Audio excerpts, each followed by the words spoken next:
All right, so what is up, guys? Today we're with Gil. I'm sorry, I don't even know your last name. I've Carvalho. It's a mouthful. Okay, I couldn't pronounce that anyway, so glad that you said it instead. So I guess tell everyone about yourself and everything you do, especially on YouTube. Sure. Background: I went to medical school here in my native Portugal. I graduated, then went on to graduate school, got a PhD in biology, did work in different fields, effect of nutrients on physiology and lifespan and health in model organisms, genetics, biochemistry, then was a research scientist for many years. My entire adult life and professional life has been in research, worked in neurobiology and other fields. And the last 3 or 4 years, I've been dedicating quite a bit of time to science communication, whether that's on different social media, different venues. I would say probably the main hub is YouTube, where we publish videos on different concepts, scientific concepts, mainly focused on nutrition, not exclusively, but mainly nutrition, and kind of trying to explain the fundamentals to a general audience. Cool. All right, yeah. And his YouTube channel is called Nutrition Made Simple, right? Yep. And I'll have that link below. It's a great resource. I've learned a lot, and I'm sure you can too. So I want to talk today about, I'll start with what we're going to talk about. We're going to go into 10 vegan myths or myths spread by vegans that they are myths, but like the science backing the claim that they are myths, and maybe we'll even touch on better things you can say instead. As you guys know, on my channel, I want vegans to be as truth-based as possible. I think that the vegan movement, particularly the animal rights movement, could do away with a lot of the myths that are spread. And we'd have just a better time recruiting more intelligent people without the promotion of such myths. So I think having Gil on is a great idea because he is a proponent of the plant-based diet, but he's also very objective when assessing claims that are in support or not in support of the plant-based diet. And he's even had me question a lot of my former beliefs that I learned through various documentaries and things of that nature. In my view, he is one of the best scientific communicators online with respect to nutrition, and he has a very profound ability to take scientific jargon and alter it in a way that makes it much more digestible to the average layman. So he'll be doing most of the educating today, and I'll just be here to ask questions where I think clarity will be needed. And I want to say that people are going to be triggered by this video. This is a top 10 vegan myths debunked kind of video to a primarily vegan audience. So if you have any objections to anything we're saying here, just write it in the comments. You can message Gil on Twitter. I'll have his Twitter link below. Please be civil as well. People get very emotional when it comes to nutrition, especially the vegans. Let's be honest, guys. And also the sources for a lot of the stronger claims in this video will be in the description. And this conversation, guys, is solely to do with health and not ethics. And so I don't want you guys to view a person accepting that a particular animal product is either healthy or at the very least not unhealthy as a kind of ethical endorsement of the product. A person can view an animal product as healthy, but then also have a moral problem with the purchasing of the product. So I just want to make that clear because I know some people who follow me are solely invested in animal rights, and they may hear something like, "Oh, you think X is healthy? Are you trying to tell people they should eat it?" No, we're trying to see what is truthful in this video, not what is right in terms of ethics. Most of you have been watching my channel for a while. You know that I object to the purchasing of animal products and aim to convince people of the moral wrong that is the supporting of the mass breeding, exploitation, commodification, and murder of sentient beings. You also know that I touch on health as well in the form of debunking nutritional claims against the plant-based diet. So today we're going to actually debunk claims for the plant-based diet. Again, just in an effort to strengthen the factual nature, or whatever you want to call it, of the vegan movement or the animal rights movement. So we have 10 topics planned that I want to cover, and if there's extra time, we may consider covering some others. Although since they're not planned, we may not have the immediate sources available to substantiate claims made in regard to those topics. So take those claims with a grain of salt. Yeah, that's pretty much it. And we can begin. I guess before we begin, do you have anything you want to say? I think you did a great job of defusing a little bit. Yeah. I would completely agree with that. This is not an attempt to bash vegan diets or vegan people.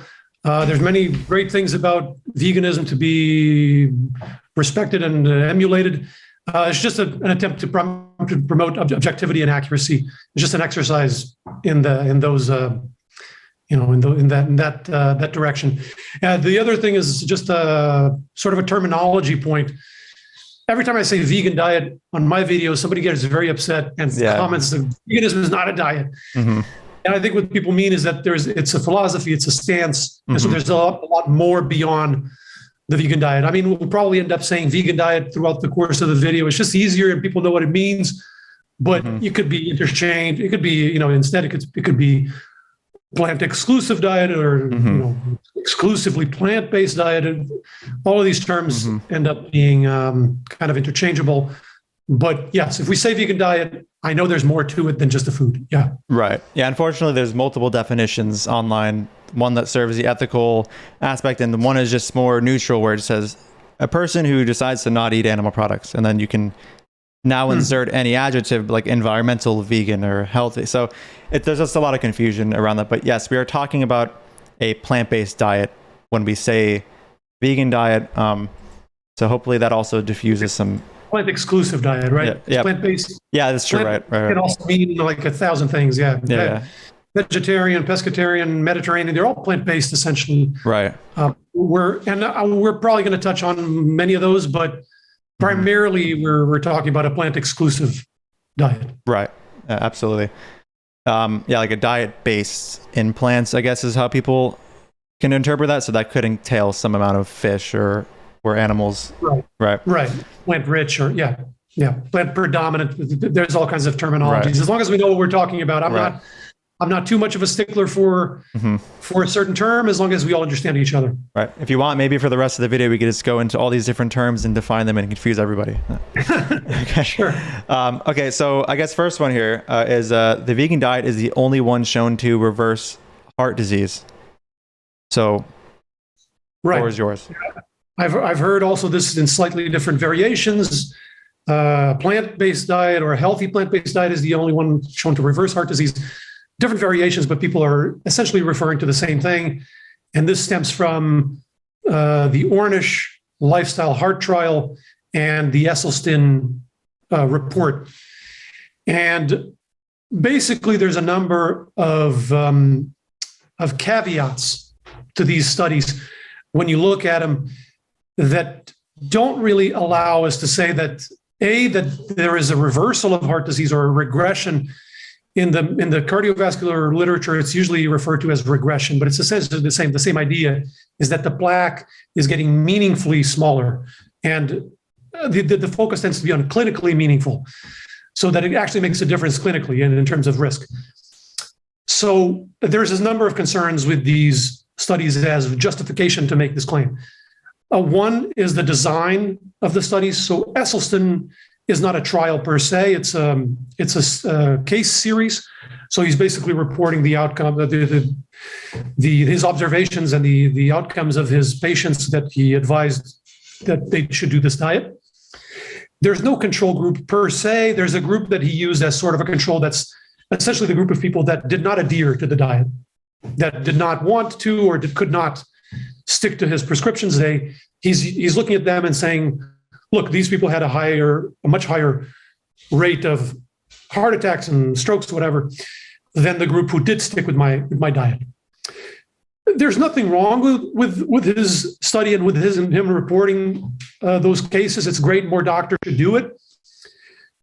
However, when we look at this type of evidence, we have to analyze it objectively. And there's a lot of confounders when something is structured this way, because someone who can't stick with the diet, who falls off the wagon or won't stick with the diet, is also less likely to follow other type of health advice, is also less likely to exercise, more likely to smoke, et cetera. Can you describe a confounder for everyone? Just because some people don't know what confounder would mean. Sure. In general, it would be a factor that could be present, that could explain part or all of the observations, is not the factor that's being suggested or concluded to be causal, right? So when people look at his study, at first glance, the interpretation would be, okay, so people had these outcomes, they did better because they ate his diet. And that could be true.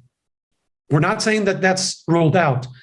However, because there are all these potential confounders, it could also have little or nothing to do potentially with the diet, right? These are all possibilities that we have to consider. So normally what these confounders are present in, are always potentially present. So what you do is, depending on the design of the experiment, you either adjust for them statistically. If it's a cohort study, you're going to assess all of those, who smokes and how much, exercise, everything else, BMI, education, socioeconomic status, all those things are going to be recorded. And then you're going to adjust statistically with multivariable analysis. And you're going to get a sense of whether the effect of the diet still survives. In here, because it's a case series, there's no such process. So the confounders are essentially unadjusted for.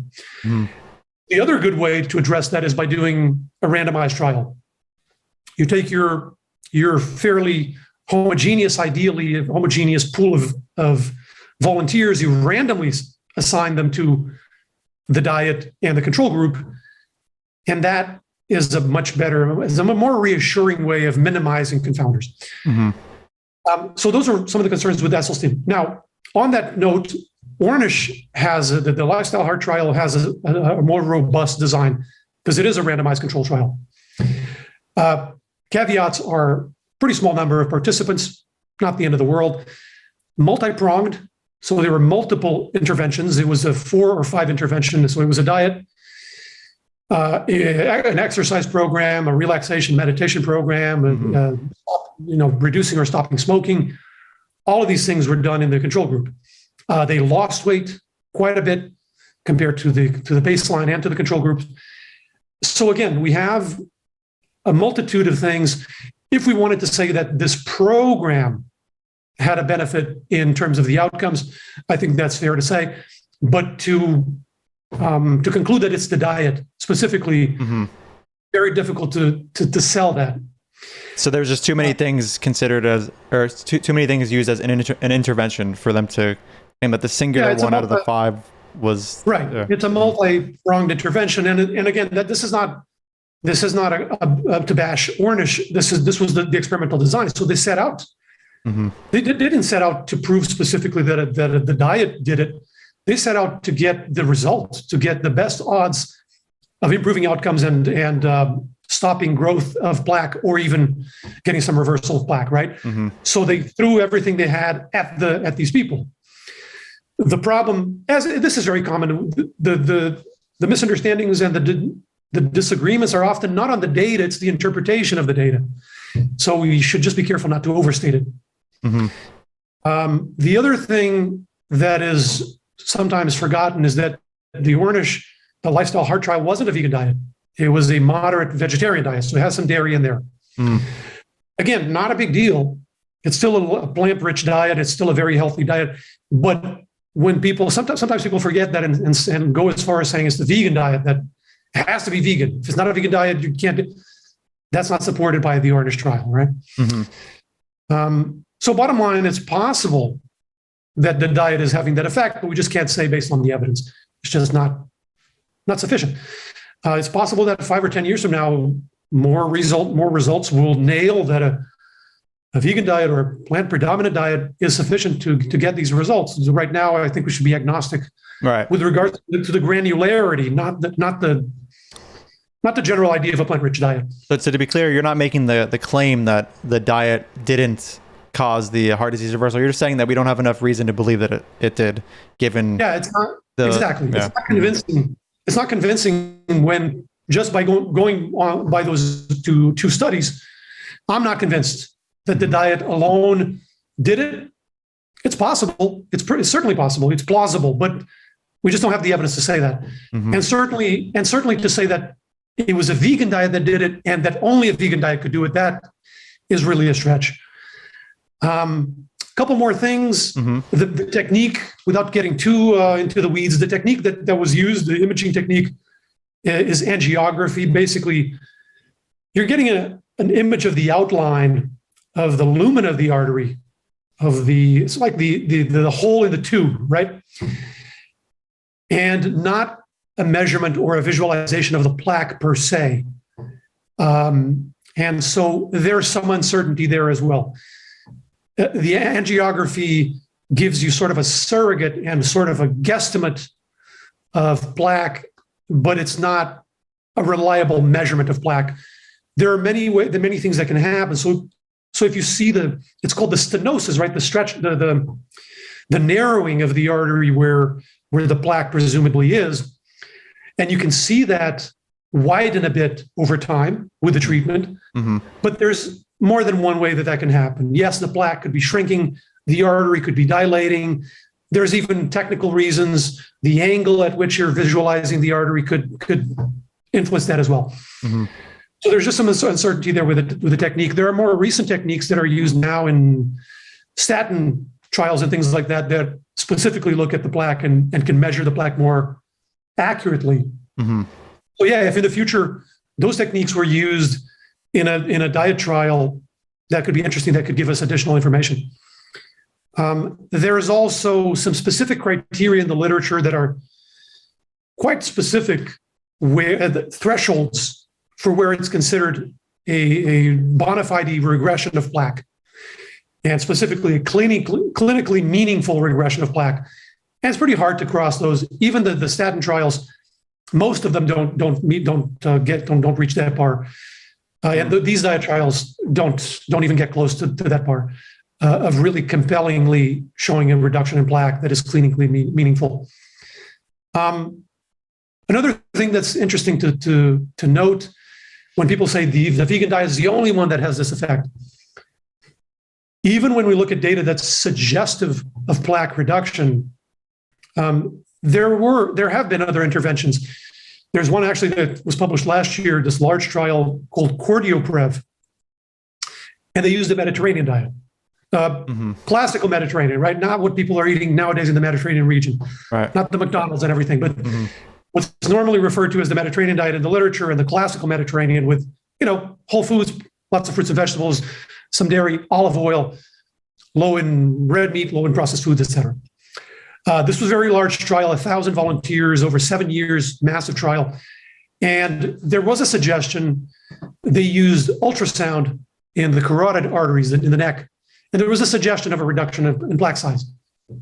I'm not claiming, I would not claim that the Mediterranean diet reversed the heart disease. I think that would be a bit of a stretch as well. But you see what I'm saying. If we're gonna claim that the suggestion of reduction of plaque in the Ornish trial proves reversal, we have to admit these things as well. We can't kind of gerrymander. So you're saying that both of those degrees of plaque reduction did not fit the criteria or sufficiency criteria that would cause it to be clinically significant reversal of plaque? I don't remember exactly what the number was, but I'm pretty sure it didn't get there. So I would put that in a similar category. We might split hairs, but I would say it's similar. It kind of suggests that maybe there's a reduction in plaque thickness with time on that Mediterranean diet group. Was it? I would apply some of the same caveats that we already did. Was it the Mediterranean diet? Probably, because that's a randomized trial. But I wouldn't necessarily. Some people try to ascribe it to the olive oil, for example, in the diet. I would not go that far. It could be, there are more differences between the two groups. So, I think I would be conservative. About. So let me see if I also understand this correctly. You said that the Ornish trial wasn't even on vegan diets; it was vegetarian. Yeah, the Lifestyle Heart trial. I'm pretty sure it was a moderate vegetarian diet. So it was largely plant-based, plant predominant, and then it had some dairy in there. Okay, so not only was it not even a vegan diet, but to use this trial is to also indirectly accept this Mediterranean trial, which also wasn't even a vegan diet, because they included some amounts of Okay. Yeah, both diets are plant-rich, plant predominant. Maybe that's even fair to say. The Ornish diet almost certainly is getting more calories from plants than the Mediterranean diet. But otherwise, in terms of this suggestion of regression of plaque, I think they're about the same. Someone who's a specialist in imaging might disagree, might think one technique is more compelling than the other. Right. To me, it's clear that one is super convincing and the other is not. So to be consistent, I mean, a vegan would have to accept that you could conceive of a diet that includes animal products that reverses plaque if they're going to resort to the Ornish paper or the Ornish paper, because the level of plaque reduction was the same, if not very similar to the Mediterranean papers. I don't remember the numbers enough to say that the regression was exactly the same. They were in the same order of magnitude, let's say. Yeah. And they did reach, so it's 10% change in stenosis. Depends also, different papers have different thresholds, but I think this is like the lowest bar is 10% change in stenosis. And neither the Ornish nor the Mediterranean, I believe, met that bar. Okay. Gotcha. Okay. Now we'll go on to the next one, which is in some way mentioned in the previous one. Maybe I should just add one thing that's really important. Sure. A lot of this discussion on plaque size kind of misses the big picture, which is the actual outcomes, right? At the end of the day, and this is very common in nutrition debates and nutrition controversies and disagreements, is people harp on things that aren't necessarily the biggest question that we have to answer. So yeah, plaque progression and speed of plaque progression, that's absolutely relevant. But at the end of the day, what you care about is outcomes. Is the risk of having a heart attack, a stroke, revascularization, of dying of a coronary heart disease. That's really the $1 million question. And so, yeah, both the Ornish trial and for example, this CORDIOPREV trial showed an improvement in symptoms, an improvement in outcomes for these plant predominant diets. There's no reasonable doubt that healthy lifestyle, including diet rich in plant and processed plant foods, is a pillar of prevention and management of cardiovascular risk. There's no real doubt about that, and the potential that these things have. It's just that extra stretch of saying that it has to be 100% vegan, otherwise you're killing yourself, and that only the vegan diet has shown this and not that. That's a little bit of a overstatement. It's also just weird because that trial wasn't even vegan, so why would you appeal to it? Right. I'm 90% sure that it had dairy in there. Okay, but we'll stick it. Grain of salt. Fact check me. Okay, cool. So number 2 is oil.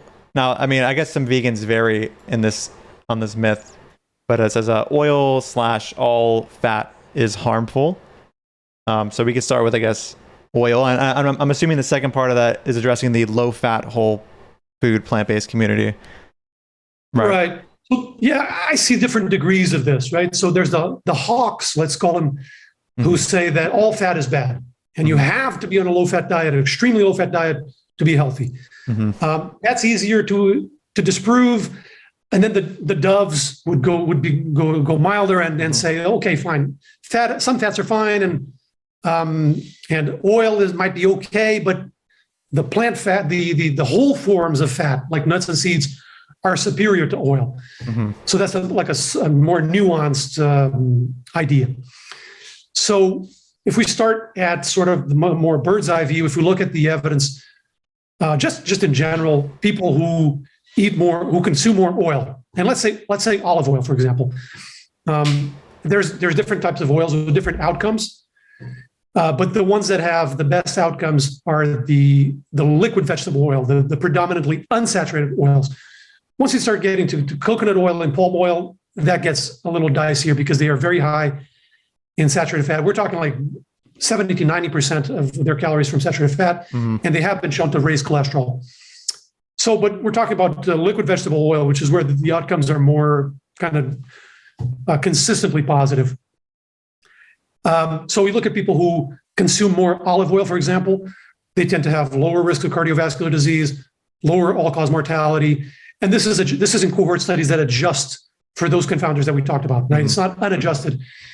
You know, you look at BMI, you look at all these things, you look at smoking, and you try to remove that from the equation, and the effect still survives. Okay, so that's one thing. You don't stop there. You can look at randomized control trials that are shorter term, looking at serum biomarkers, things like cholesterol. In general, these oils will improve, will tend to lower your cholesterol. In some trials, in some oils, they'll even improve glucose, but metabolism markers like blood glucose level and insulin. And then you can look at long-term trials. We've already touched on CORDIOPREV. And there's actually 3 large trials looking at diets that are pretty rich in oil. And all 3 looked at a Mediterranean diet, actually. So there's Lyon, Predimed, and CORDIOPREV are the 3. There's many hundreds of RCTs on Mediterranean diets, but these 3 stand out for their scale. Mm-hmm. So they all 3 lasted years and followed a large number of subjects. So the level of confidence is higher. And all 3 showed good outcomes, like reduction of cardiovascular risk. And so it's just very difficult to reconcile the balance of evidence all pointing to, if anything, a benefit with the general idea that oil causes heart disease and raises your risk of heart disease. Very difficult to justify that. Now, some of these trials, sometimes people ask, okay, but is that comparing to like a standard American diet where people are just eating junk? So maybe it's just better than junk. No, well, it depends on the trial, but Predimed and CORDIOPREV, compare them to reasonable diets that are predominantly whole foods. They call them low-fat diets. They're not really low-fat by some standards, but they're lower fat than the Mediterranean group. So it's not as simple as, these people are just eating straight junk, so that's why the Mediterranean diet outperforms. People also, a lot of times, what they ask me is, okay, fine, although those data point to benefits, but these diets with oil in the Mediterranean diet, they can improve, they can delay the progression of heart disease, fine. But the oil-free diets, they reverse heart disease. This is a very common point. We've already touched a little bit on the reversal and how tricky that is. And this is usually based on the Ornish trial that people are making this claim. So we've already touched on how tricky that is, that we can't really say that it's reversal. We've already touched on a Mediterranean diet trial that has a similar observation. The other thing that people consistently bring up is, okay, but what I really want to see is direct comparisons. Show me a comparison between people getting their fat from oil and people getting their fat from the whole foods, the nuts and seeds. There's a couple, there's not that many. There's a couple of trials that touched on that. So Predimed is one of them. Predimed had 3 arms, so 3 groups, all randomized, right? So people, the volunteers are randomly assigned to one of the 3 groups. So one is this low-fat group, or lower fat group. And the other 2 are Mediterranean. One is Mediterranean with extra olive oil, and one is Mediterranean with extra nuts. And both of these Mediterranean groups saw a reduction of cardiovascular risk, similar numbers, no clear superiority. So at face value, it's suggesting maybe equivalence. If there's a difference, it seems to be small. The other trial that I've also seen that touches on this direct comparison is a shorter trial that looked at people on a diet with peanut oil versus people eating the actual peanuts and peanut butter. And similar, there wasn't a clear edge. They both performed well compared to a diet that was richer in saturated fats, but there wasn't a clear superiority. So basically, when I look at all of this, it suggests that maybe these foods are roughly equivalent, whether you're getting your unsaturated fats from olive oil or canola oil or something like this, or whether you're getting it from the nuts and seeds, or from fatty fish. We'll touch on fish in a second. There's no clear evidence of superiority. If one was clearly better, you'd expect to see a consistent advantage, right? So I think the only thing that makes sense, again, just like with the reversal question, I'm not saying that they are definitely the same. I'm not saying that the oils are better. I'm saying that we don't have evidence to claim confidently that the nuts and seeds are superior. Mm-hmm. And I don't have a horse in the race. I don't care if 10 years from now the evidence says the almonds are better. Cool, let's go eat almonds and go easy on the oil. I mean, but currently I just don't see that. So I think being agnostic, if anything, is more justifiable and more objective, maybe. There's a couple other things that people bring up, a couple points that common questions that people bring up. But one is the fiber question. So I hear this a lot. I've had comments in videos where I go over 10, 20, 30 studies showing all of this. And I have comments of people saying, and they're positive. They're not like trolling or anything, but they're saying, look, I don't care how much data you show me. I'm never going to believe that you take a food, you remove the fiber and some of the nutrients that are not fat soluble, and the result is just as good. Regardless of what you show me, I cannot believe that. But you're basically speculating that the net effect of extracting the fat and concentrating it is going to be inferior because you've removed a fraction.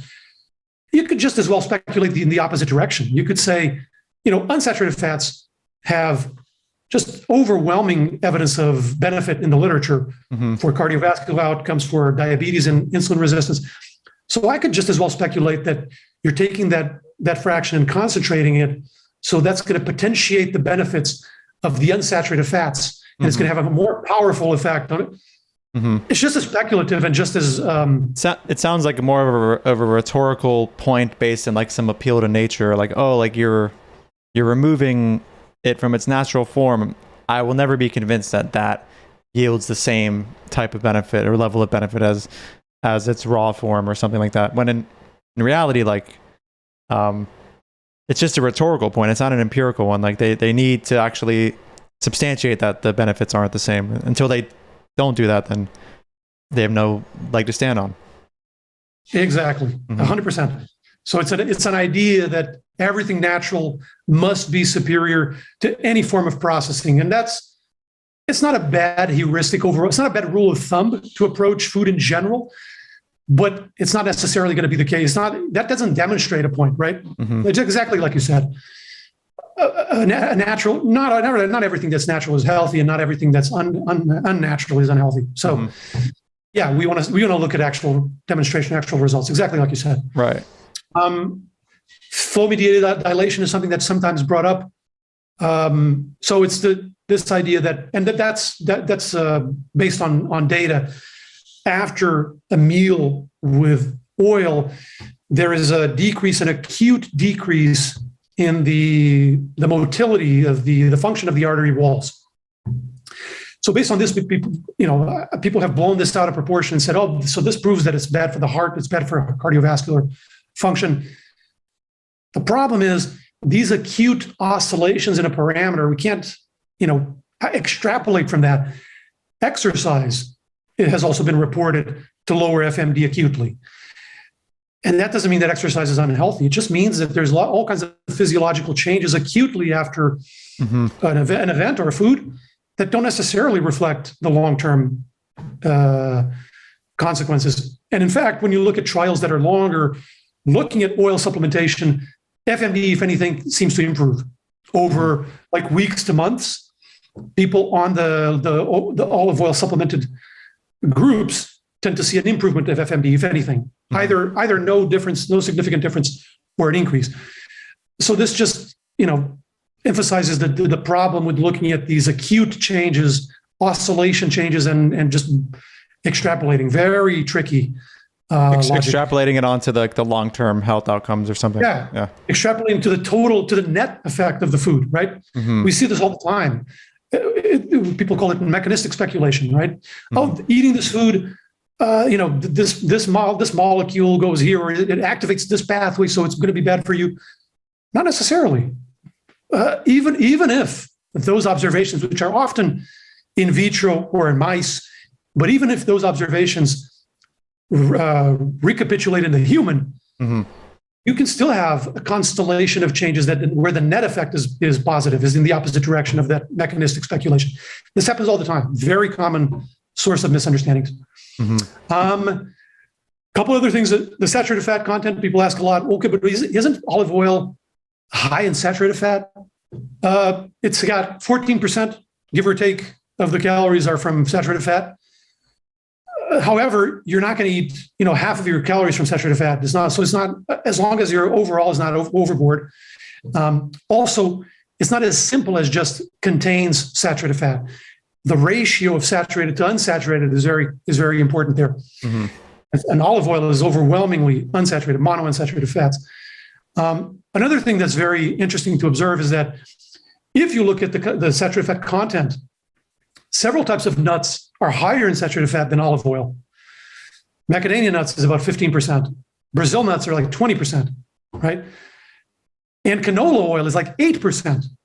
So if we're going to be consistent on this, we should be, if we're going to run with this saturated fat content as the sole reason, we should be encouraging canola oil and discouraging Brazil nuts. But I've never seen anybody do that. It's always no oils, get it from nuts, or get it or no fat at all, right? Right. The only people you'd see that are consistent are the low fat whole food people, because then they would object to both because they're both high fat. Yeah, if they're saying no fat at all, right? Right. Then they're not even going to the saturated fat necessarily. If they're saying low fat of any kind, they just don't want a fat in their diet. That's easier to address because the difference in the literature in terms of health effects of the different types of fat is gargantuan. I mean, the outcome evidence for unsaturated fats, for PUFAs, particularly polyunsaturated fatty acids, is just overwhelmingly positive for for cardiovascular disease, for insulin resistance. It's a rout. So it's how do you even justify saying that? I'm not saying that you can't be healthy on a low fat diet. I'm not saying that it's not okay if you prefer a low fat diet. There's a difference between a preference and saying that food that I prefer to leave out is unhealthy for humans. Right. Massive difference, right? So that's what we're talking about. It's not justified scientifically to say that all fat is bad. It's just as bad as saying that all carbs are bad. It's just as simplistic and kind of confused. Right. So it seems like there's specific positions that vegans are taking where they're unaware that in order to be consistent in accepting that position, they have to accept other very absurd positions. For example, in the flow medial dilation point, they'll have to object to exercise if they have a problem with the degree to which your flow medial dilation is altered acutely after having olive oil or whatever. Yeah. Some studies also show after sleeping, FMD goes down acutely. So shouldn't sleep now. Obviously nobody believes that. It's just, and I don't think people are making these arguments out of bad faith. It's just they hear this about FMD. They're not necessarily familiar with all of the evidence that's out there or where this observation fits in. Yeah, and maybe they have a good experience. Maybe they went on a low-fat diet and they lost weight and they improved in some aspects, and so now they are inclined to agree that that fats tend to be bad. But so it's important to make that distinction. Yeah, I used to be very anti-oil. I fell for the whole thing. I wasn't just like, I'm against palm and coconut oil. It was all oil, and it was, of course, because I was like 16 or 15 watching the documentaries and didn't have a good sense of nutrition science. Still learning to this day, but and I mean, to this day, I still avoid oil, but not for health reasons, just because it helps me stay at maintenance calories or a deficit when I'm trying to lose weight. But there's no claim of mine that says like, I'm doing this because it's unhealthy or something. It's more of a weight loss thing for me. That's a really good point. So, and people bring this up a lot. Isn't it calorically concentrated? Yes, it's very calorically concentrated. And if we start drenching everything with olive oil in large amounts, you're probably going to go over budget on the calories, right? But that doesn't mean that having a diet with some olive oil is necessarily fattening. People lose weight. Some people lose weight with diets with oil. It just depends on your strategy and how you design things. As long as your calories are reasonable, including some oil is a personal preference. So that's a good example. Cool. Okay, maybe the most controversial one. Fish is unhealthy. What do you think about that?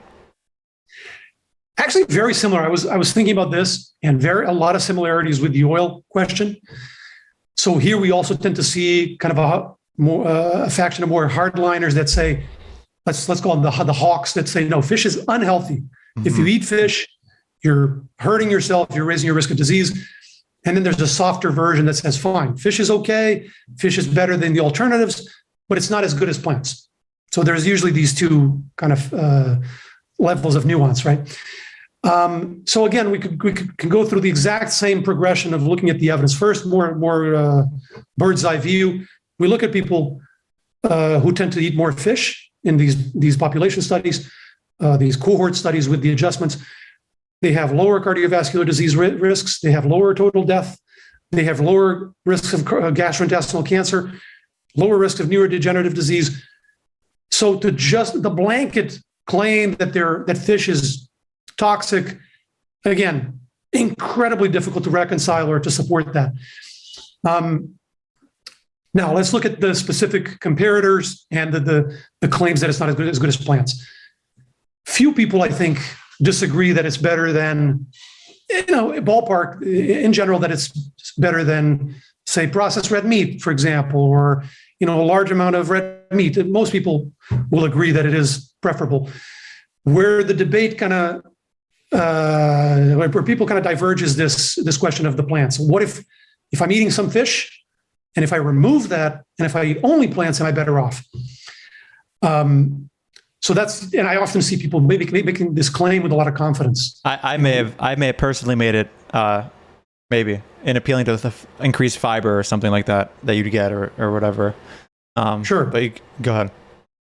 Yeah, I mean, I think it's very similar to the oil. Basically, saying that removing fish, let's say a couple times a week, which those are usually the recommendations, right? Fatty fish a couple times a week, once or twice. Saying that removing that fish and adding beans or something like that is going to improve the health effect of the diet. It's possible. It's an interesting theory, but we want to look at whether the evidence supports that. Bottom line, right? Mm-hmm. So there's a couple of ways we can do this. So there are some studies that look at direct comparisons, fish compared to plant foods, and isocalorically. So it's called substitution analysis. And this comes primarily from, again, observational studies, because they're looking at these long-term outcomes, risk of heart attacks, cancer, death. Very difficult to do a randomized control trial looking at that for technical reasons. Not impossible, but very, very, very tough. Mm-hmm. Bottom line, I've seen maybe half a dozen of these. I've seen some that suggest an edge of plants. I've seen several that suggest no superiority, kind of a tie. The last one that I've seen published is from last year, 2021, and it looked at all of these head-to-head comparisons. So it compared, like red meat, eggs, fish, nuts, whole grains, all to each other, head-to-head. As a rule, fish outperformed the other animal products. Plants outperformed the other animal products, but there was a tie across the board between fish and nuts and seeds and whole grains. Mm-hmm. I don't think there was a single outcome where one edged over the other. So again, grain of salt, it's an observational study. We don't jump to the firm conclusion that they are definitely equivalent. But the evidence is suggesting that if there is a difference, it doesn't seem to be massive. There are some studies also with some suggested advantage of plants over fish. It's just not very consistent or very clear. There's no clear superiority there. Maybe a more informative way to look at this is to, rather than looking at these foods in a vacuum, is to look at entire dietary patterns. This is really what we want to know, right? So comparing vegans to pescatarians, right? That's really the question that people are asking. There's been a number of studies that have looked at that comparison. There's EPIC and Adventists, which people have heard of. Mm-hmm. There's one other from the UK Biobank. The design is pretty similar, and the results are actually pretty similar. So just to give you the example from the Adventist Health Study 2, the AHS2, it was pretty mixed. So, and they were comparing, the reference group are the meat eaters. So all the results for pescatarians and vegans are compared to the meat eaters. So for example, for total cancer, vegans had a lower risk of total cancer than meat eaters, and pescatarians did not. However, when you looked at ischemic heart disease, it was the opposite. Pescatarians were significantly lower than meat eaters, but vegans were not. All-cause mortality, total deaths, same thing. Pescatarians were significantly lower. Vegans did not reach statistical significance. So it's there's just a bit too much uncertainty and a bit too much mixed data to be confident that there's an advantage of one over the other. Mm-hmm. Again, I would be completely fine if either comes out on top in future data. I have no problem saying it. By the way, I avoid fish and seafood personally, not because I think it's going to kill me, but because of the externalities, right? Primarily for me, the environmental impact, absolutely devastating the environment. So I'd rather, since there's no clear evidence of superiority, I avoid fish. But that's a personal call. That doesn't mean we're going to make stuff up. So I'm not convinced that if you have somebody, and we can talk about, there's nuance. If you're eating a boatload of fish, we're going to talk about the contaminants in a second, but there's different types of fish, right? And if you're eating just massive amounts of swordfish or something like that that's very high in mercury, yeah, you might run into problems. But having salmon once or twice a week on top of a plant-rich diet, is that better, worse, or the same? I couldn't tell you. Yeah. Another thing that's interesting that people often ask is that regarding the Adventist Health Study, they often say, well, that's because these vegans are probably not supplementing with omega-3s, the DHA and the EPA, right? And so that's why the pescatarians have a little bit of an edge there. The vegans are probably low in DHA and EPA, but if they were taking the algae oil, then they would kick butt across the board and no other diet would touch them. Possible. Interesting thing to test. Would love to see a really rigorous test of that with a really well-designed vegan diet versus a really well-designed plant-rich diet with fish a couple times a week. I would love to see it. Until we have that, I don't think we should make these confident statements based on an idea or a possibility. There's other things that people bring up. The saturated fat content of fish. We've touched on that with the oil. It's similar. We want to look at outcomes, whether there's a little bit more saturated fat or not. Fish is also going to have a large amount of these unsaturated fats, the omega-3s. So it's not as simple as saying it contains saturated fat, therefore it must be an unhealthier food. And again, the outcomes are overwhelmingly positive, as we kind of went over. The contaminants, probably good to touch a little bit on the contaminants, because this is a very, very common question. So it's basically three: mercury, PCBs, and dioxins, right?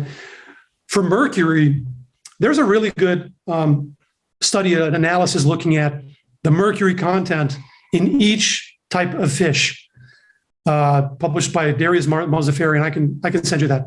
Sure.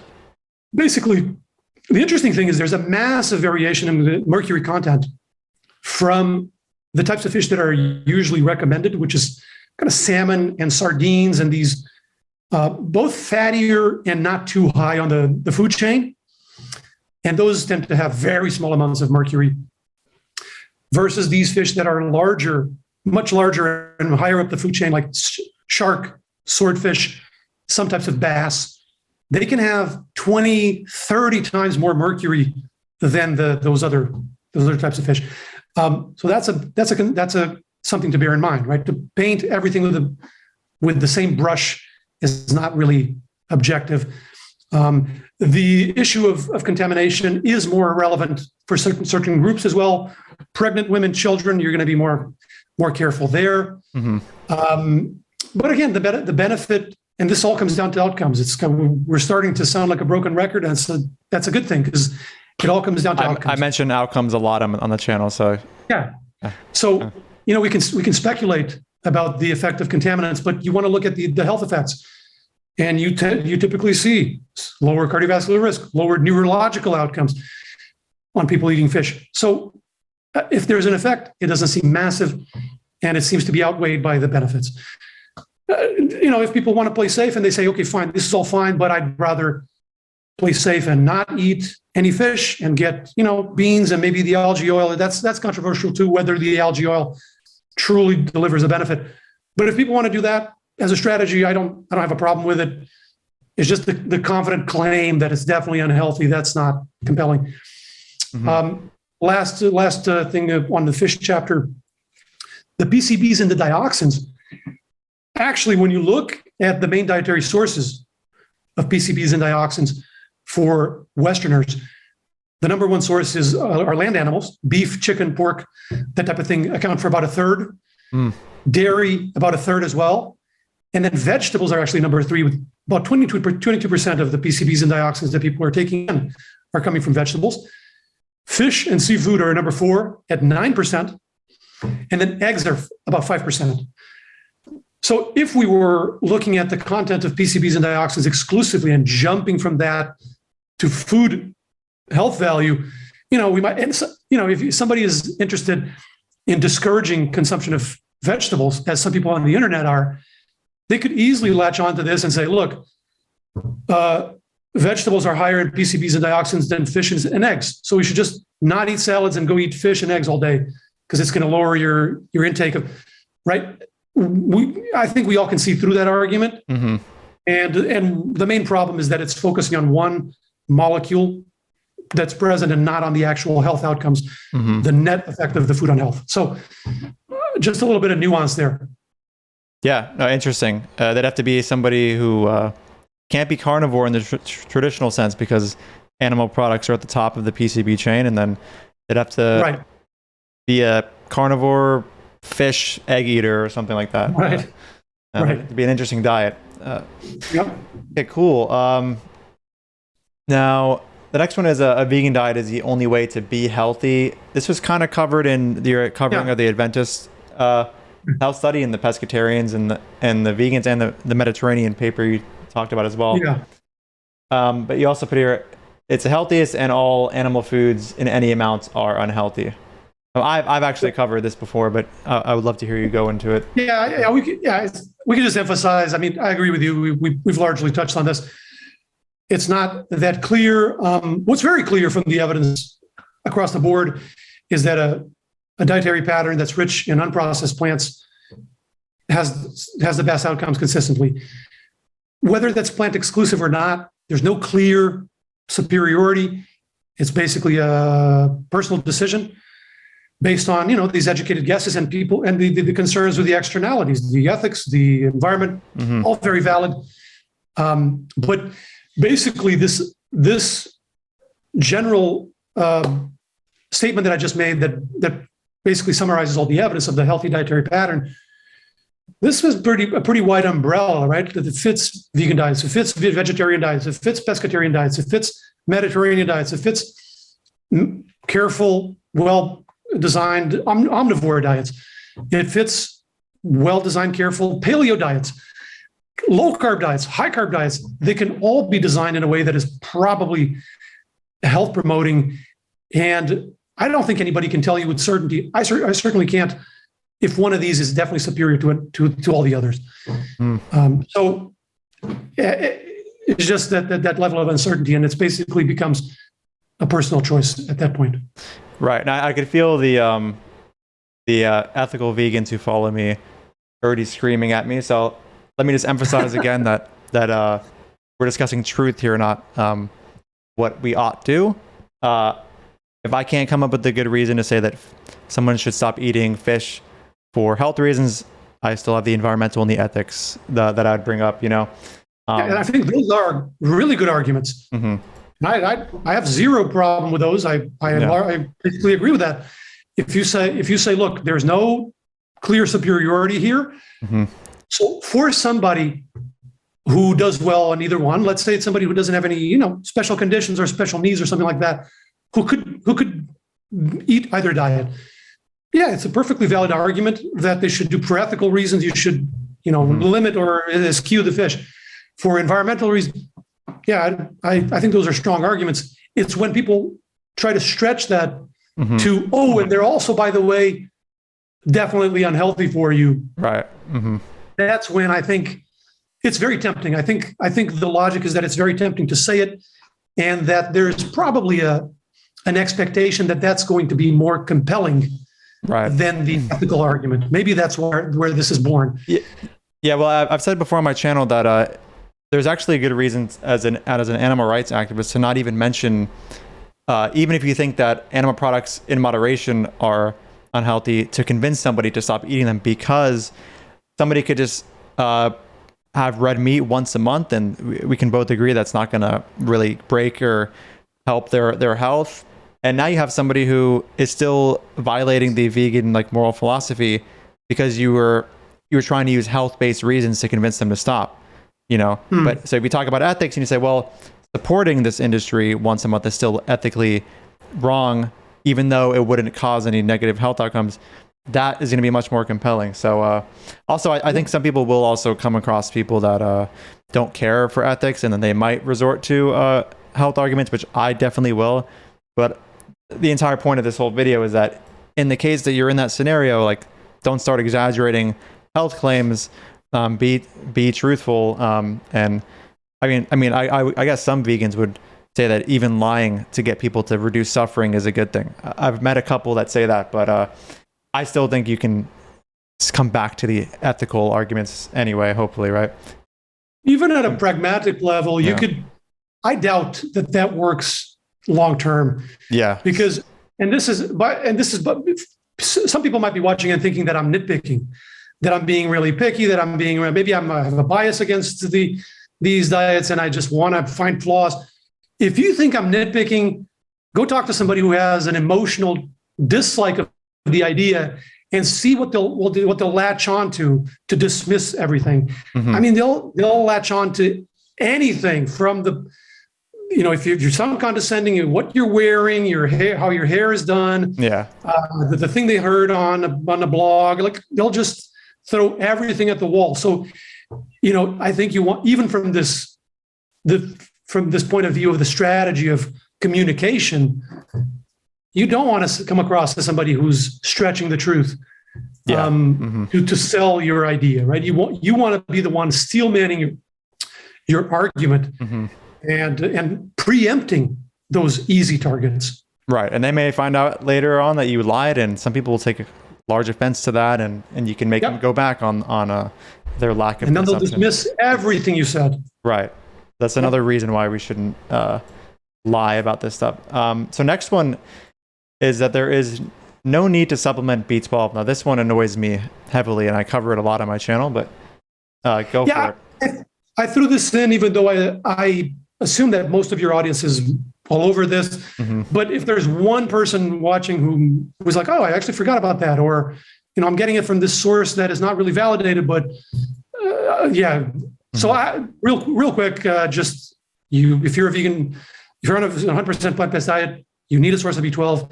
There's only really two sources of B12 for vegans, two sources of B12 that have been properly validated: supplements and fortified foods. I know there's a lot of talk about seaweed and duckweed and mushrooms. I would not play with that. I would not rely on that. I would not bet my health on those, because biochemical measurement of B12 is not sufficient. The standard is actual reversal of B12 deficiency in humans, right? There's a lot of isoforms of molecular forms that look a lot like B12 biochemically, but then they don't perform as such in vivo. So it's a little bit tricky. I 100% emphasize you should go for one of the two that are validated. In terms of doses, 2,000 micrograms weekly has been shown to be enough for the supplement. If you want to do it daily, some people prefer to do it daily. 50 micrograms seems to be enough as well. That's to maintain. If you're in a deficiency, you might want to start with a higher dose to top it up and then go to maintenance doses. In terms of the fortified foods, the only thing to say there is that it's good to have them more than once a day, because even if they seem like they contain more than the RDA is very small. It's just 2.4 micrograms a day. The problem is that the receptors in the gut, they saturate very quickly. And then you need higher doses to make sure that you reach that. That's why the daily dose is 50 micrograms, because you take it once. So you want to make sure that you get to 2.4, even though the receptors saturate. It's a complicated math, but that's basically the gist of it. For fortified foods, for that reason, if you're eating something where it says that the serving contains 10 micrograms or 20 micrograms, you might think, oh, this is 4 times the RDA. I'm fine. I would still recommend eating maybe 2 or 3 times a day. Space it out. Maybe a nut milk in the morning and maybe some yeast later on. Whatever you guys eat that has the fortification. Or just take a supplement. Very. Or take a supplement. I would say just go straight for that, just to avoid all having to But it's safer, it's easier. But I know people who prefer the fortified foods, and as long as you do it well, it can work. Yeah, totally. Some people just don't like the act of taking a supplement. Although if you're one taking fortified foods, you're those foods are in a sense supplemented. Yeah, they contain the same thing. Yeah. Then I think the duckweed vegans, I keep mentioning the nature fallacy thing, but they seem to be operating under some sort of desire to do things in the most natural way possible. And you don't need to do that. What matters is going to be health outcomes, not how natural a particular action is. So cool. Now this one says cholesterol/triglycerides don't matter as long as we're vegan. Then it also says statins are not needed. They're useless and they're also harmful. So yeah, I see this. To be fair, I see this across diet camps. The diet exceptionalism, where as long as you're on this one diet, the markers and these things that matter for mere mortals, they don't matter for us. This can be extremely dangerous. I see people, some of these gurus, saying, "Oh, cholesterol is just a number. As long as you're on that vegan diet with those fruits and vegetables and coursing through your veins, and your inflammation is low, it doesn't matter if your cholesterol is sky high, you're protected." There's no evidence for that. It's just made up. It's complete storytelling. And it's extremely dangerous. Cholesterol is just a number. Yeah, everything's just a number. Glucose is just a number, but you don't want to be diabetic, right? Just a number doesn't mean anything. You want to look at whether this is a marker of risk. And it is. And specifically ApoB, cholesterol is a surrogate of ApoB, of these lipoproteins that carry cholesterol. And increased concentration of those ApoB carrying lipoproteins raises cardiovascular risk. If you demonstrate that there's an exception, a bona fide exception, if there's a set of circumstances where it doesn't matter, great. Until then, we should heed it's the same thing with any risk factor, tobacco, diabetes, high blood pressure. You don't expose yourself to a major risk factor on the off chance that your diet is this oasis of exception. Yeah, it reminds me of when people say that you don't need to worry about your LDL if these other metabolic factors are okay. Yeah. There's all kinds of things. It's a whole devotion for people on low carb diets with very high saturated fat. There's people devoting their lives to arguing that it doesn't matter. ApoB can be through the roof. Who cares? As long as you're in that low carb diet. There's no compelling evidence for that. So I wouldn't recommend that to anybody I cared about. Right. The thing with statins is also this idea that, and this is again general for a lot of diets, that as long as you're on this great diet, nothing else is needed. There's an element of judgment sometimes that and self-judgment even, that if I'm taking a drug, I've somehow failed. But I failed the diet, or it's not natural. Look, there's no doubt that a diet with fruits and vegetables that is moderate in saturated fat, that is high in fiber, that helps you lower your cholesterol and your ApoB. There's no question about that. However, what is ApoB for the people listening? I feel like they may. I've never covered ApoB on my channel. Yeah, it's a protein that tags these lipoproteins that are atherogenic. So the lipoproteins are these vehicles that carry the fats in your bloodstream, cholesterol and triglycerides, and there are different families. And the family that raises risk carries this tag essentially called ApoB. So the ApoB carrying lipoproteins are the ones we worry about. Okay. And that includes LDL, it includes VLDL, et cetera. So is it, sorry to derail for a second. So is it more reasonable Sure. to say that heightened ApoB causes heart disease as opposed to LDL? If you're talking, so the misunderstanding often is that when people say LDL, they really mean LDL cholesterol, which are two different things. LDL is the particle, the vehicle. Okay. And LDL cholesterol are the fats traveling inside that vehicle. And so this is confusing, admittedly, because when you look at your blood work, what you see is your LDL cholesterol, your HDL cholesterol, and these are the lipids. But what really causes the risk are the lipoproteins. So it is very confusing. And so the reason that it's historical reasons that people measure the lipids, but the reason that they're still relevant is that most of the time there's a trend. The LDL cholesterol will generally correlate with the concentration of the particles. The more buses, the more passengers. It's not always the case. Sometimes they diverge, but that's the 30-second explanation. Yeah. Gotcha. Okay, cool. And so back to statins. Yeah. So being on a healthy diet that's, high in fiber, not crazy high in saturated fat, has been, unequivocally demonstrated to help lower your cholesterol and your ApoB. And for a lot of people, that's going to be enough to get you in the ideal range, but not for everybody. We're not all created equal. Some people have bad genetics. Some people have familial hypercholesterolemia, and they have just crazy high ApoB and cholesterol. And, they can eat pixie dust. It's not going to get them to the ideal range. It's not magic. So it's very dangerous and not helpful and not fair to tell somebody. I have a bunch of viewers who are doing everything picture perfect. Their diet is pristine. They exercise like maniacs. Their cholesterol is still a little bit too high. There are genetic determinants. There's individual variability, right?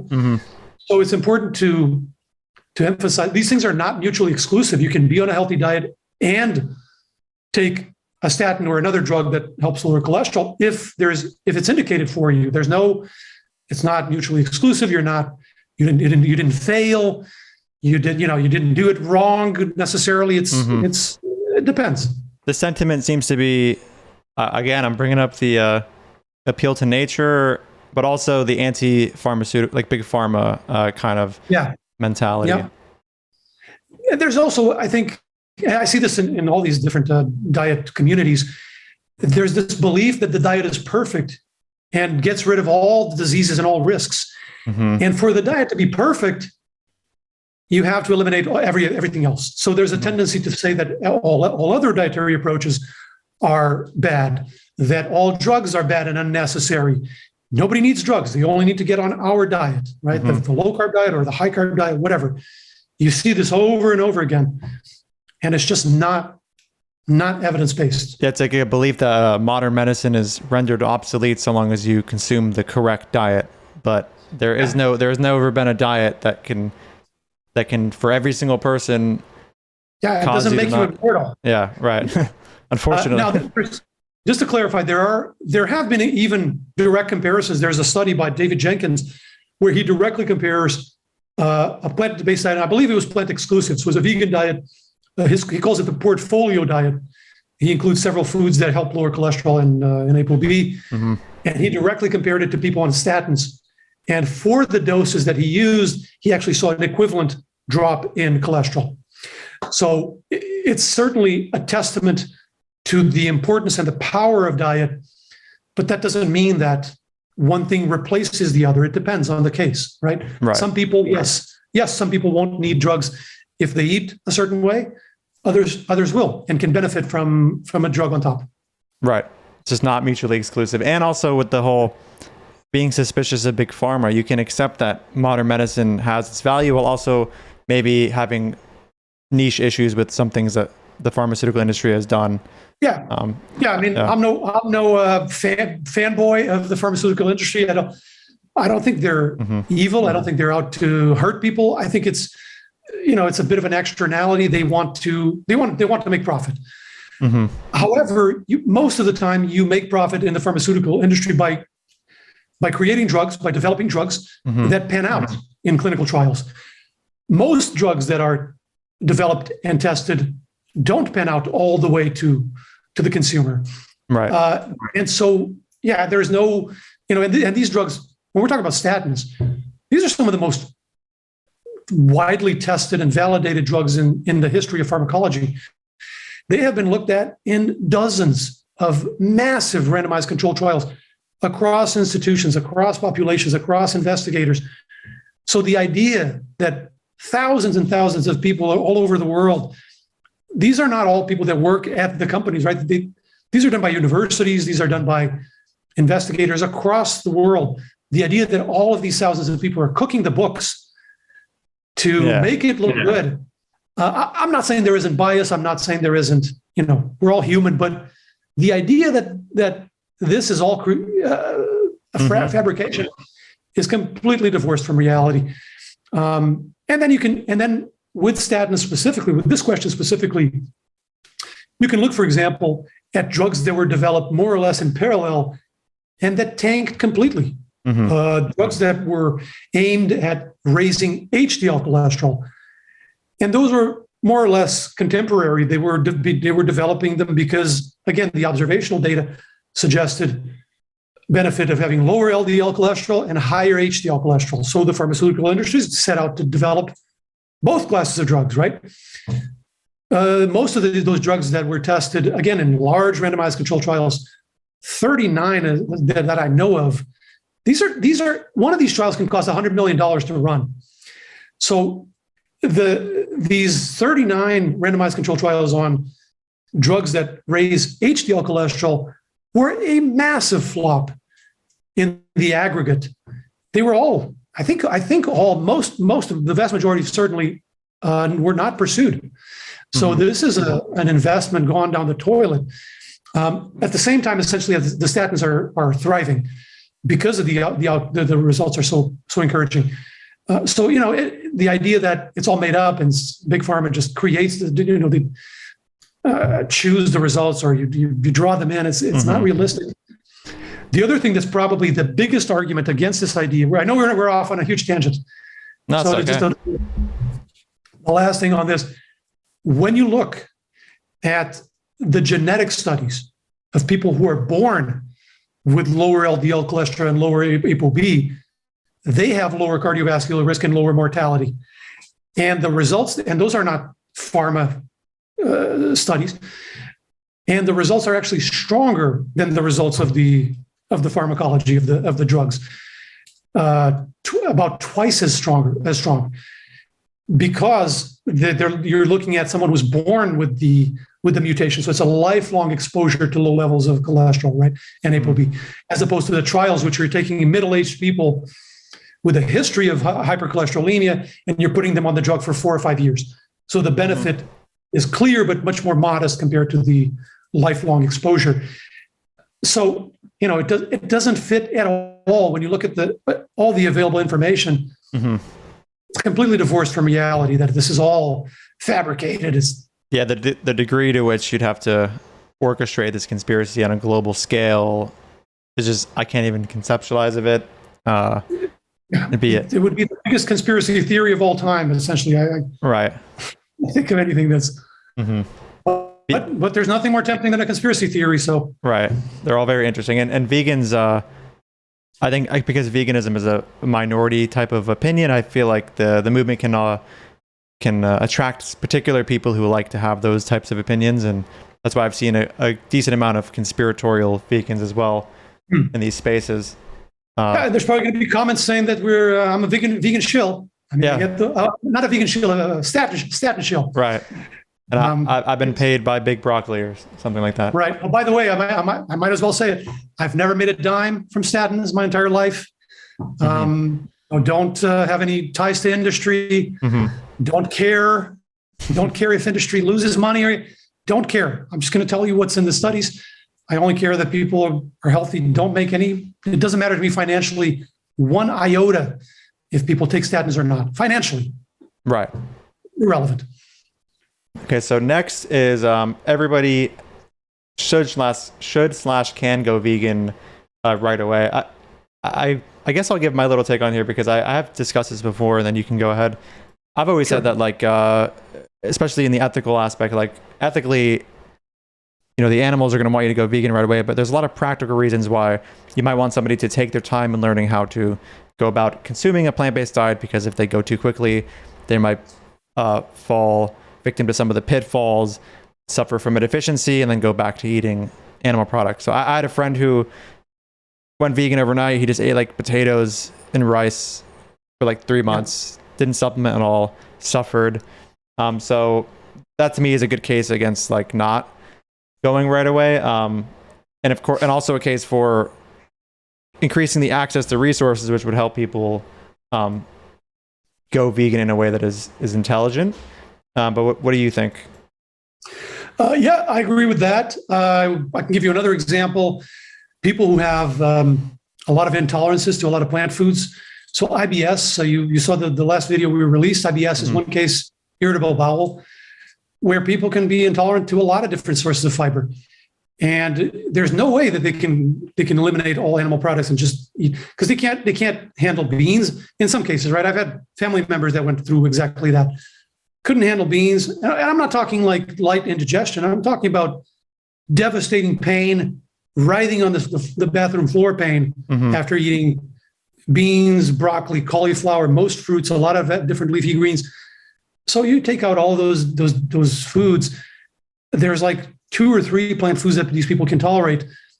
It's not realistic to ask them to live on that.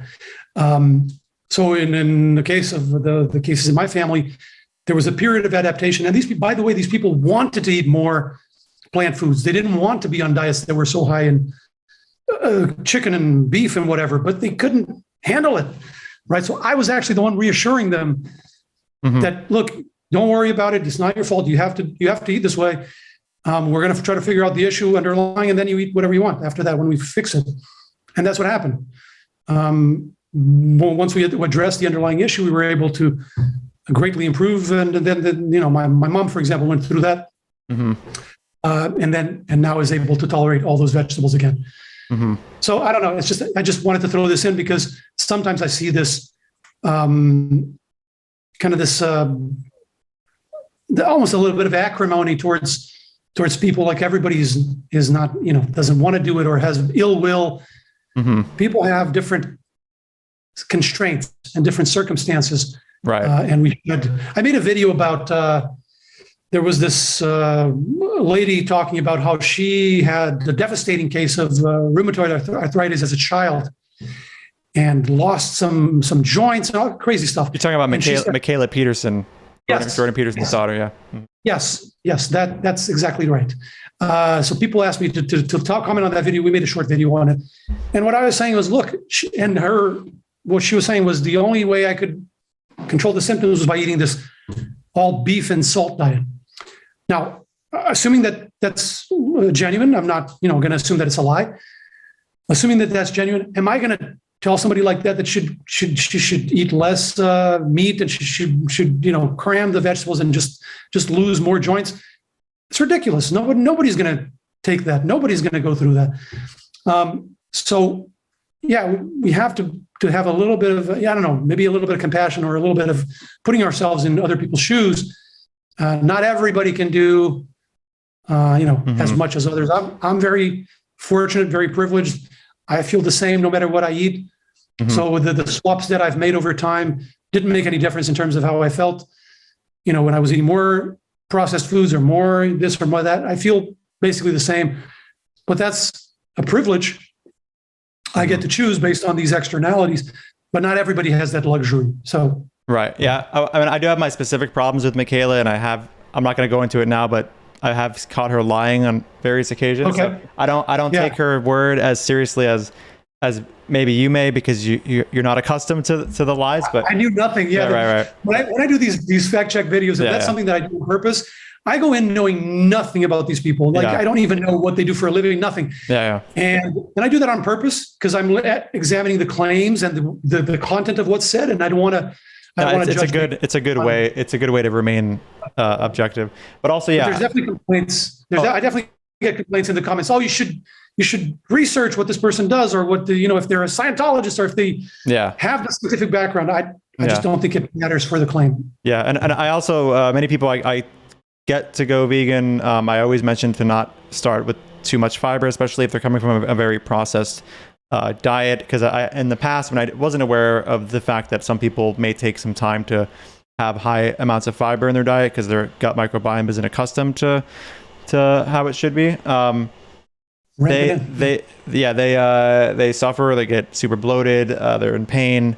So I've had much better results in just telling people, listen, like slowly ramp it up, and it's just a much better way to go about it. Now there definitely is like lower fiber vegan foods people can have, like white bread and white rice and pasta, and seitan and things like that, assuming they're not gluten intolerant. But everyone is different, and it's going to be a case by case kind of thing. I think the focus also for a public health perspective is that there is no doubt that most Westerners would benefit enormously by eating more fruits and vegetables, by introducing more fruits and vegetables and removing specifically ultra-processed foods, right? There's no question about that. And that would revolutionize our healthcare system. Not to mention the environment and all these existential threats that we face.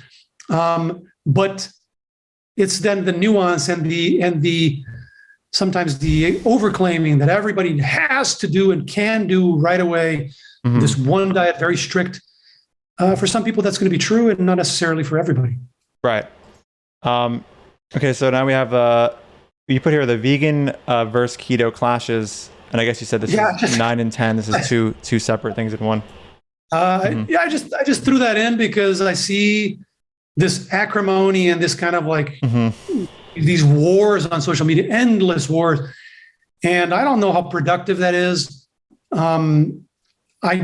These diets are not even mutually exclusive. You can be vegan keto, you can be plant-rich keto, you can be, and again, on this note of the compassion and understanding that not everybody is going to do great on the same exact diet. So giving people a little bit of leeway, because a lot of times it becomes this thing where as soon as a keto person hears vegan, they already get triggered, and it's going to be an ideologue and a preachy and blah, blah, blah, blah, blah. They're not even listening.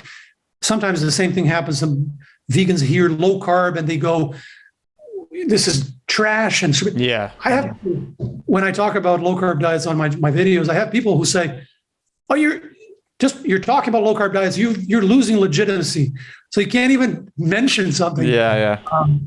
Look, there's lots of evidence for benefits of low carb diets depending on the context and depending how it's done. So again, it's the same idea of the umbrella and of the individual variation. Some people are going to find it much easier to be at healthy body weight and be healthy in general on a diet that is lower in carb. Others are going to prefer a diet that is higher in carb or lower in fat. All these variations.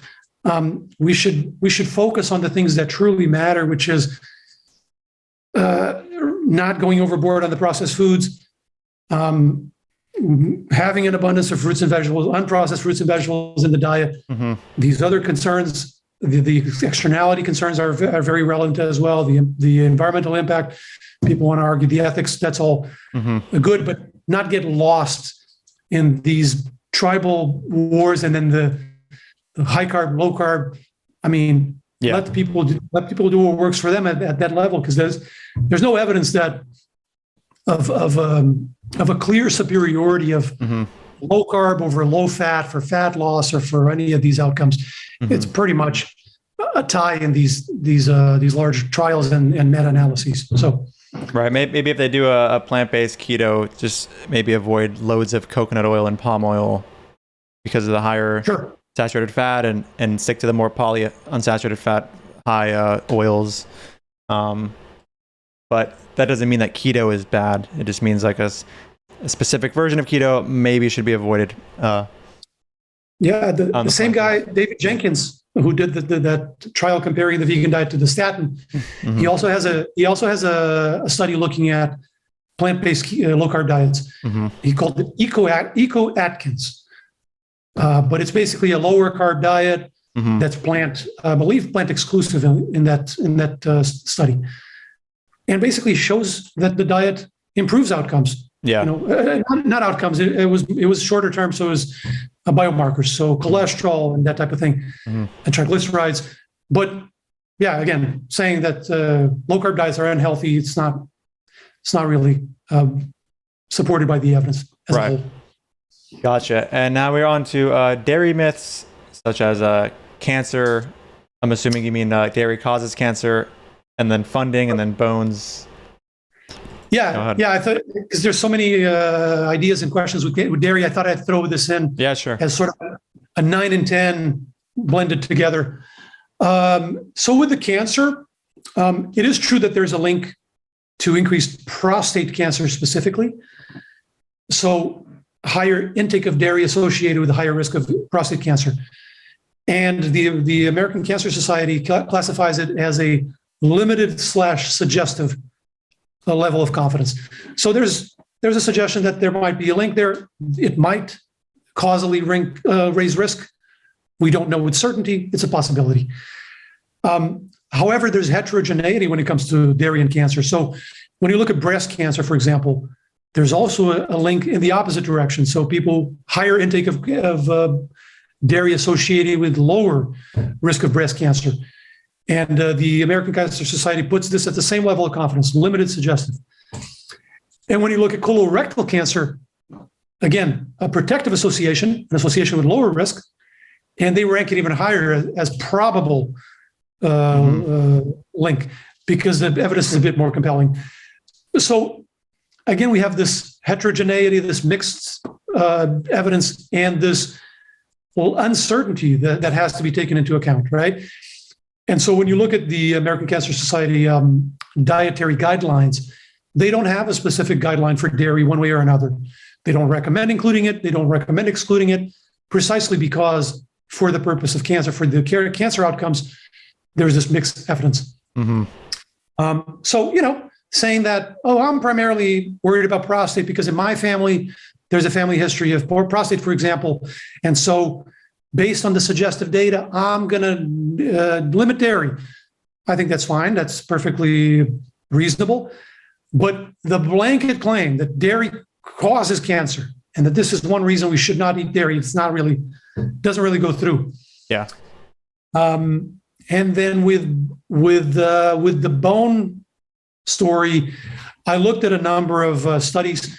If anything, there seems to be, so that the idea is that dairy makes bones less dense, that makes them more brittle, right? It leaches calcium from their bones due to its acidic nature. Right. I looked at some, again, I went straight to the end outcome. You want to look at what's the bone mineral density of the bones and people eating different amounts of dairy, and what's the fracture risk. And the bone mineral density, if anything, is higher on people eating more dairy, and it doesn't seem to reflect on fractures. So, and this wasn't one study. I looked at several, and it was fairly consistent. Did these studies adjust for things like BMI? I know BMI. Yeah. BMI crucial. Yeah, that's a good point. Crucial adjustment, right? And so with the association with fractures there's no association, statistical association. So if there is an increase in bone mineral density with dairy intake, it doesn't seem to be clinically relevant to the point where it lowers or raises fracture risk. At least that's the information out there.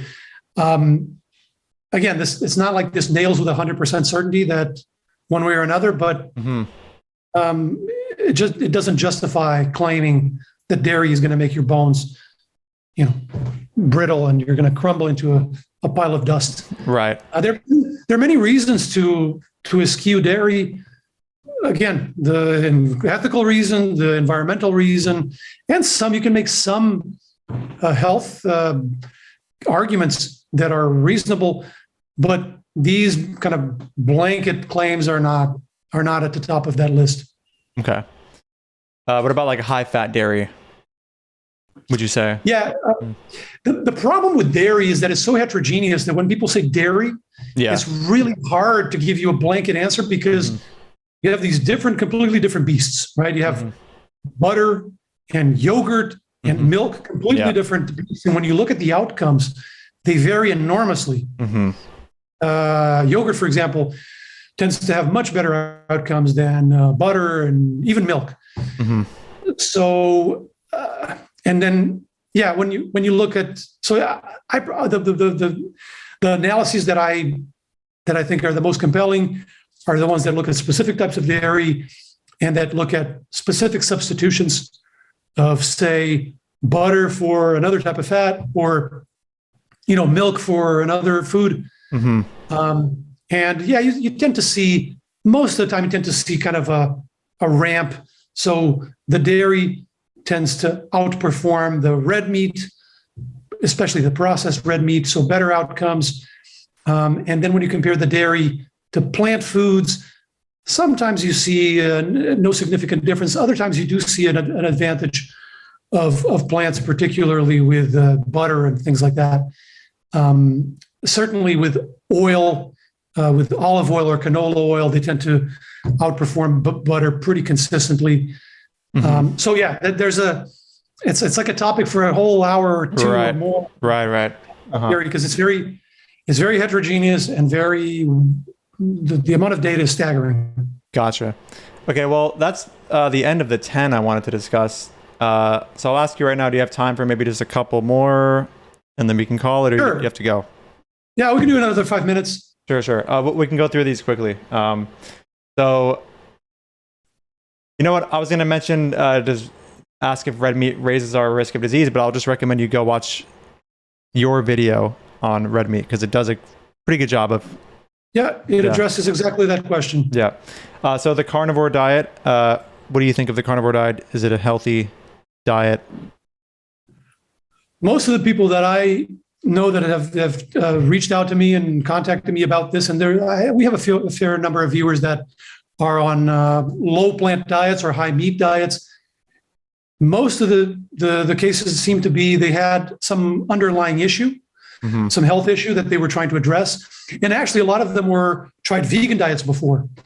So they're basically trying these things from the internet and seeing if anything helps. And there's a number of them that have found improvement on low fiber, low plant diets, and higher meat diets, higher saturated fat diets.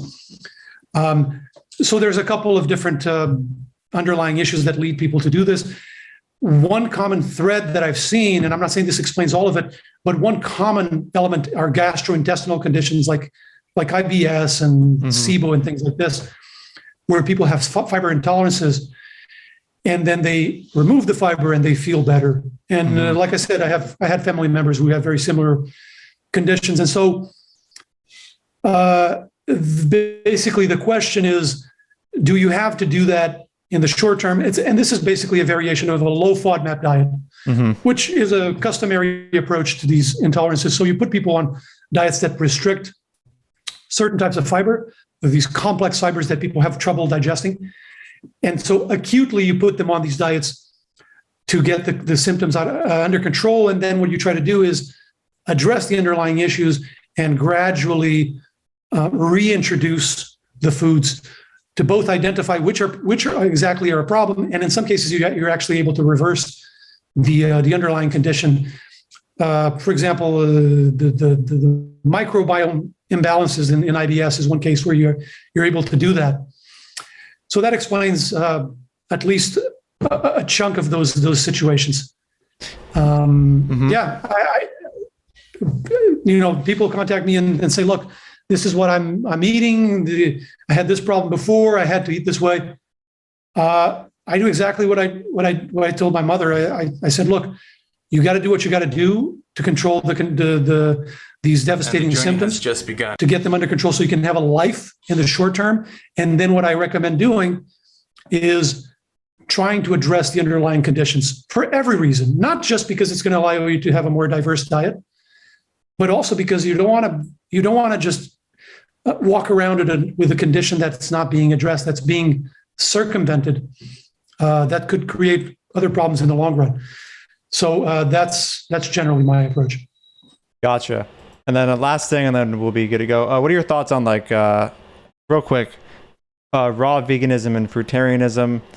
And now, normally these diet groups do not supplement, so we already know what's wrong with not supplementing.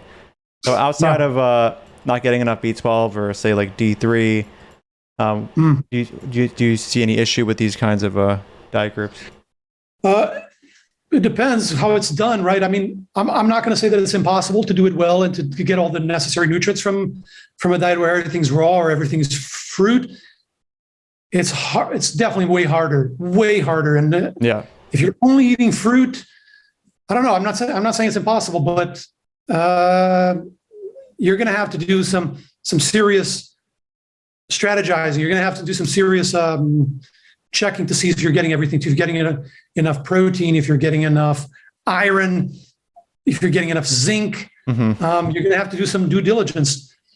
It's not something that I would recommend as a blanket default approach. I don't see a reason to do it. Seems very unnecessary.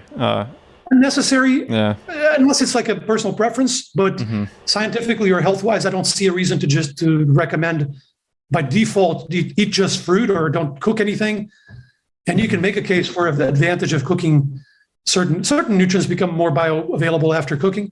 Some are more available without cooking, but it just certainly makes it a lot easier and a lot less monotonous to cook some foods and not cook others if you want. So that's my take. I wouldn't recommend it as a default. If someone is adamant that they want to eat a raw vegan diet, there might be a way to do it in a healthy way if a lot of due diligence is done. Gotcha. Awesome. Well, that's pretty much the end of this video. It's been a pleasure having you, Gil. Everyone, as I said before, his YouTube channel is Nutrition Made Simple, and I'll link that in the pinned comment as well as in the description. And that's also going to be where all the sources will be for the claims made here. So I'm assuming you'll just send me those after. I'll put them in, and for sure. All right, guys. Thanks for having me. It was a lot of fun. Of course. All right, I'll see you guys in the next video.